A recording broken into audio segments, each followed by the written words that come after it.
Israeli PM Hamas से मुकाबला करने की अपनी पुरानी जिद को अभी भी पकड़े हुए हैं। इसके चलते अब कई इजरायली बंधकों की जान तक जाने लगी है। बंधकों की वापसी में हो रही देरी के पीछे अब सीधे तौर पर नेतन्याहू को कसूरवार ठहराया जा रहा है। इजरायली जनता में अब इस बात का डर सताने लगा है कि क्या बंधकों की वापसी हो पाएगी या नहीं। क्या नेतन्याहू का अड़ियल रुख इजरायलियों को अपने से दूर कर देगा। दरअसल अब ये सवाल इजरायल की जनता के मन में घर करने लगे हैं। इस बीच इजरायली मीडिया आउटलेट ने भी एक खुलासा कर सबको चौंका दिया है। चैनल 12 की माने तो दिसंबर महीने में गाजा में आईडीएफ के एक रेस्क्यू मिशन में इजरायली बंधक सहार बरूद की मौत हो गई। दरअसल इजरायली सैनिक इस खुफिया जानकारी के साथ आगे बढ़े थे कि बंधक को गाजा की एक इमारत में रखा गया था, मगर ये जानकारी गलत निकली। दावा है कि वहां कोई और विचारहीन बंधक मौजूद था।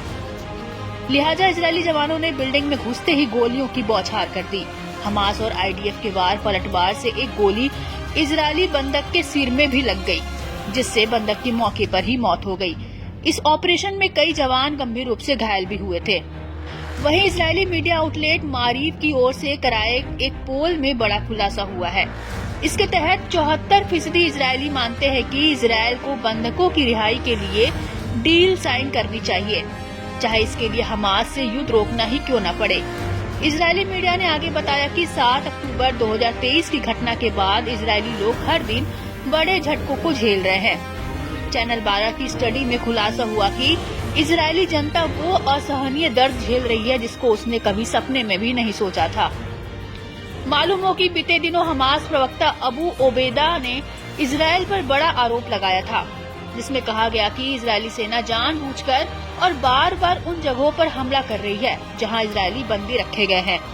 हमास ने दावा किया था कि नेतन्याहू और हलेवी किसी भी तरह से गाजा में अपने बंदियों से छुटकारा पाने की कोशिश कर रहे हैं। बता दें कि गाजा युद्ध को लेकर नेतन्याहू का कॉन्फिडेंट अब उन पर ही उल्टा पड़ता दिख रहा है। इजरायली सेना न तो हमास लड़ाकों को जड़ से मिटा पा रही है, न ही हमास की कैद से इजरायली बंधकों को छुड़ा पा रही है। हमास ने दावा किया कि इजरायली सेना की ओर से बंधकों की हत्या ताकत से बंधकों को आजाद कराने की इजरायली पीएम की नाकामी को दिखाता है। समूह ने जोर दिया कि सैन्य दबाव से बंधकों को आजाद नहीं किया जाता है, बल्कि इससे उनकी मौत होती है।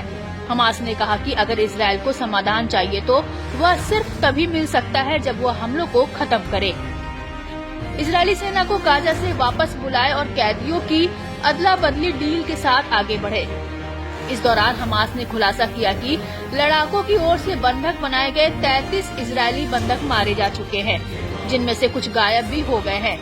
हमास ने इन मौतों के लिए इजरायल को जिम्मेदार ठहराया है। समूह ने चेताया कि बेपरवाह युद्ध जारी रखने से आप अपने कैदियों को हमेशा के लिए खो सकते हैं। बहुत देर होने से पहले आपको जो करना चाहिए वो करें।